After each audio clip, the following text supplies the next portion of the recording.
So I am with Asaduddin Owaisi, the sitting MP in Hyderabad, on his quintessential door-to-door campaign that he is very famous for. Are these elections a little bit different because the BJP is giving you a very spirited fight? See, we have defeated BJP from 84, Yes. 89, 91, 96, 99, 2004, 2009, 2014, 2019 and again 40 years. in 2024 years. So it's BJP has been there, will be there, and they'll always lose also, inshallah. No, but this was considered to be a seat where nobody really challenged you in the manner that the BJP putting up a candidate like Madhvi Lata is doing this time. Is it a little bit different? No, not at all, not at all. You see, the problem is that the earlier candidate didn't happen to be from an upper caste. So the media was not very hoo-ha about it. But now everyone talks about it. Anyway, it's BJP is there. We have been defeating BJP.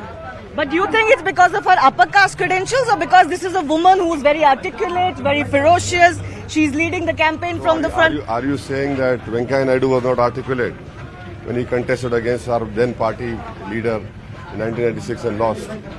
Are you saying that Mr. Bhagwant was not an articulate candidate from BJP who contested in 2014 and in 19 or the then deputy mayor of BJP? So party is there. You see, the issue is BJP is a party which we'll have to fight against, which we have been doing. So what is that fight against the BJP? Are these elections particularly more polarized as you've been contending that they're trying to do that? If so, in what way? BJP's DNA is to polarize everything. So they have not changed their colors. But the Prime Minister has been exposed very badly in these elections. There were many people who were not BJP members who were still supporting the BJP in 14 and 19. Let me use that American term, floater voters or whatever it is. They are now shocked with the language Prime Minister has used. And many of them have spoken to me and told me in person that this time around they will not vote for Modi. These are their words, not one or two, but in huge numbers. And they said that we never expected that the Prime Minister would call 14 crore Muslims as Ghuspeti, as jihadi. And then this candidate of BJP does that Arrow gesture. Horrible thing, because the whole world knows that Telangana's peace and prosperity is very important for a landlocked area, and Hyderabad has to grow. If bigger MNCs are coming and investing in Hyderabad, is because of many things. The most important thing is peace, and then that is done. So that clearly has exposed the BJP, exposed their mindset, and the people of Hyderabad and Telangana will reply on May 13th. Sir, I will talk to you about what you feel you have done for the constituency, because the charge against you is that you also rely on the heavy Muslim vote here, but you haven't really done much development. But before I come to that, on the Prime Minister, you recently compared the situation of Muslims in India to Jews in Hitler's Germany. Is that not an exaggeration? No, given that we've got the highest Muslim population in the subcontinent or around the world, and they're prospering? I said this in the last parliament session when I was given an opportunity to speak on the president debate. So I had said this, and I can corroborate why I said that. Hate speeches, yes, it did happen before 2014, but the amount of hate speeches against Muslims have increased not 100 times more. It was the Supreme Court who had to intervene and get cases booked when the Dharam Sansas were held. Mob lynching has increased. Hijab has been made a national security issue. Azan has been made a national security issue. What I eat is being made a very controversial thing. Laws have been passed on religious conversion. Laws have been passed against interreligious marriages. and then these are the things which started in 1930s of the then Germany. Then the Kristallnacht movement happened. Movies are being made. The same thing happened during in 30s in Germany. What kind of movies are being made? All with all nonsense and all complete lies. Okay, you say this is it's not a fact. So we are leading towards it. And when the Prime Minister stands up, he does not speak for the 133 crore people, he speaks about his ideology. How can the Prime Minister call us Guspeti? How can the Prime Minister demean the Muslim women saying they give birth to more children? Huh? Then what about, why are you opening all these centers of fertility treatment? Close them down.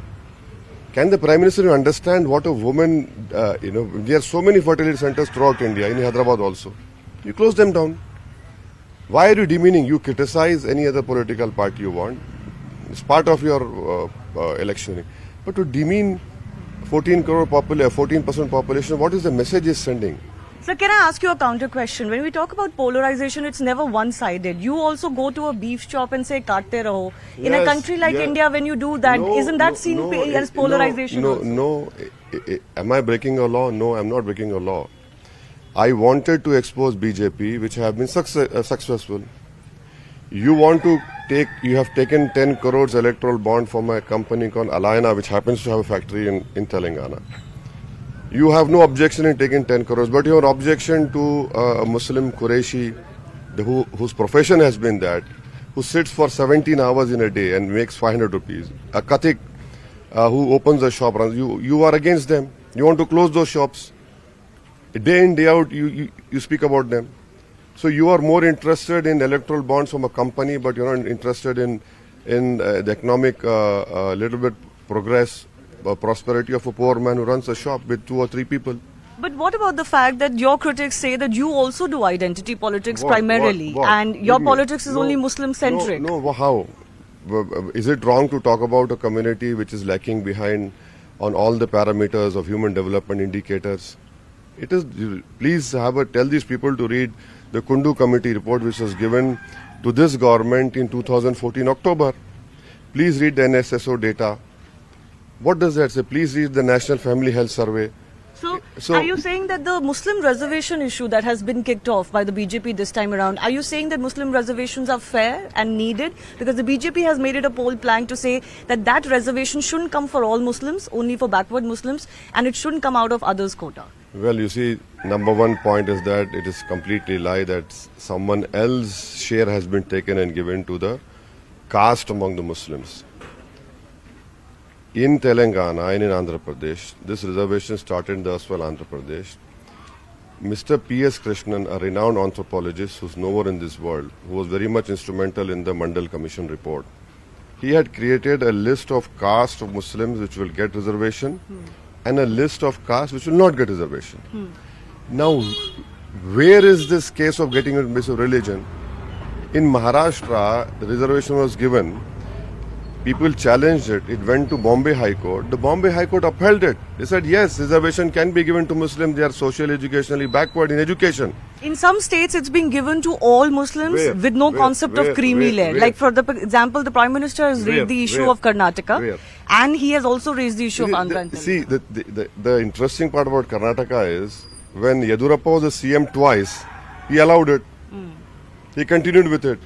Just before assembly elections, you do that. You see, when you are in power, you allowed it. And before assembly elections, you remove it. So I hope the Congress government should have rectified it and taken steps, because the academic year is going to start now in next 2 months. Well, in Karnataka, it's status quo. Nothing has changed. But just fundamentally, as per the constitution, BJP says that reservations purely on the basis of religion should not be the criteria. Let the Prime Minister read the 1950 presidential order. Let him read that and tell us what is that. Give us gyan on that. What is he talking about? See, doesn't the Prime Minister wants the Muslims to progress, prosper, have dignity, so that India becomes a more stronger country? How can you marginalize a community and you don't allow any avenues of progress for them? Why is the Prime Minister so unhappy if a Muslim girl from Telangana or Andhra Pradesh becomes a DYSP or a doctor or a nurse or a teacher, what is his innate hatred? Why? I mean, we are not stealing someone else's share. It has been given to us. You go around people who have been got admissions in government medical colleges, engineering colleges, MBA, MCA. Look at the prosperity they bring in. And majority, 90% are from those households where no one has studied. Now, one girl, one boy who joins this college, he brightens the whole household, the whole neighborhood. But PM Modi says that he's the one who's done most for minorities in India. Like, no discrimination in any scheme, What? houses, I'll jal, see. gas and See, scholarship. these are not examples to be given. The examples are: you don't have a Muslim MP, you don't have a Muslim minister, you have cut down on the minorities budget, you have deliberately made a policy that the pre-matric scholarship will start from class 9, when the whole world knows that the dropout rate of Muslims starts from class 3, 4, 5, 6 onwards. You'd have deliberately done it so that more Muslims out of school. You have closed down Maulana Azad Foundation. There is a program within the minority ministry. It's called MSDP program. In 2020 or 22, 40% budget was released. In that particular program, there's a provision of building hostels, building schools for minorities, not Muslims. You have never done it. There's a program called Prime Minister's 15-point program. In last 10 years, has Mr. Modi chaired one Prime Minister's 15-point program meeting? No. Nothing. So you don't believe that the BJP has been even-handed when it comes to its wealth? What even-handed? They have created a very conducive ecosystem of hatred for Muslims. It is there. It is there to see. You know, facts are being there in front of all of us. If no one wants to see it, what can I do? I have with me the firebrand speaker, the competitor to Asaduddin Owaisi in Hyderabad, Madhvi Lata. Madhvi ji, not much was known about you when you became the candidate. How has life been and how has it changed in the last few weeks since you got nominated? See, I may not be politically known to the world or the country, but I am known at my place for my social work. I've been working with all the communities, especially with women. In fact, you would be surprised, I've almost done in a year 1,000 free medical camps from my trust. I have also declared a year back 1,008 free deliveries for the women of Hyderabad Lok Sabha. And we've been working towards them, and the maximum percentage of women who have taken the benefit of it are Muslim Pasmanda women. But not much is known about you. People are very curious about you still. I know that you have been a Bharatnatyam dancer, an NCC cadet, a shooter, an activist, a worker on ground. You run a hospital here. But if for the national audience, if you were to describe yourself in one line, how would you describe yourself? I would say I am the mother for the people who are motherless or who are orphans. In fact, I am voice of the voiceless. But here it's a very tough fight. People are calling you a political novice. You are here amongst Muslim women particularly, but people are calling you a political novice. How confident are you about your chances from this constituency? See, I would only say that my chances are very, very, very high, and I'm very confident for the one simple reason, because in the 40 years there has been no justice to anybody from the Hyderabad Parliament, irrespective of caste, creed and gender. And I am here to not to talk about the religion. I am here to talk about the problems, the issues, the underdevelopment here and the injustice done to the people here, to the voters of this constituency. I saw that your pitch was particularly very emotional as a woman to Muslim women. You worked here against triple talaq, particularly amongst Muslim women. Why should they vote for you as a woman, as you were, inspiring them to? Because we all belong to the same fraternity. A woman only can understand the pain of another woman. A woman only can trust one more woman. Man could never understand us, right? So is it particularly about grabbing Muslim women vote for you and the BJP? No, it is about every woman here who is in poverty, every woman here who is still being downtrodden, every woman who belongs to SC, ST, OBC, Muslim, Hindu, Christian, what not. The issue is about the sheer poverty, The issue is here about the injustice. The issue here about that what is their right that they need to get is not being getting. And a woman only can feel this pain. But ma'am, how will you break the Owaisi's holds, particularly on the Muslim electorate? Because it's so simple. He has not done anything till date. He hasn't done anything till date. And the way they have put the kind of fear on a voter, I am here to break that fear. I don't care what he does. Where do you get this confidence from? It comes from pain. It comes when you have seen the real life. It comes when you have come up all by yourself. It comes when you want to do justice to people. There is no denying that Madhavi Lata has enthused not just the constituents in Hyderabad, results we will see, but actually I am joined by members and supporters of the BJP from across the country and even the world. Where are you, sir, from? I am from Pune, Maharashtra. And you've come here to support Madhavi Lata? I have come here to support Madhavi Lata because, see, in 1938, Hyderabad got liberated because of Sardar Vallabhbhai Patel from a very bad things which were done by the Razakars. I am not saying they're Razakars now, but the Hyderabad still needs to be liberated, and Madhavi Lata ji is fighting like a tigress. And it is our support from Maharashtra which has to give and help her to win. So they brought this poster as well. Har Ghar Savarkar, Har Ghar Savarkar Samiti Maharashtra Rajya se aap aaye hain. Madhavi Lata for Bhagyanagar. How many people have come from you? We are about 20 people. From Maharashtra? Yeah. No, not from Maharashtra. Maharashtra, now these guys are from US. You are from the US. You are from the overseas BJP supporters, right? So you've come particularly for Madhavi Lata or for other candidates also? So we came for actually for the Pune constituency, and then with the Har Ghar Savarkar team, we are here for 3 days to campaign for Madhavi Lata, and we are representing overseas friends of BJP from Los Angeles. So what do you like about Madhavi Lata? Madhavi Lata is basically working at the grassroots level, and Modi ji is able to bring the normal Karyakarta to the leadership circle. That is very interesting about the Madhavi Lata. But will she win? Marathi Manus has come to support Madhavi Lata. She will win ab ki baar 400 par. Jai Maharashtra, Jai Shivaji, Jai I also came from Bhavani. Los Angeles. I'm also from Los Angeles. Yeah. And we like her spirit, and we like her uniting all kinds of people. That's the fantastic thing, which is absolutely needed.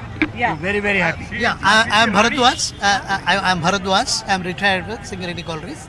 I was there in Atlanta, where see how many people are supporting, right from Kashmir to Kanyakumari. They're supporting BJP. BJP, and so I just got her my program and is to support her Madhavi Lata with it.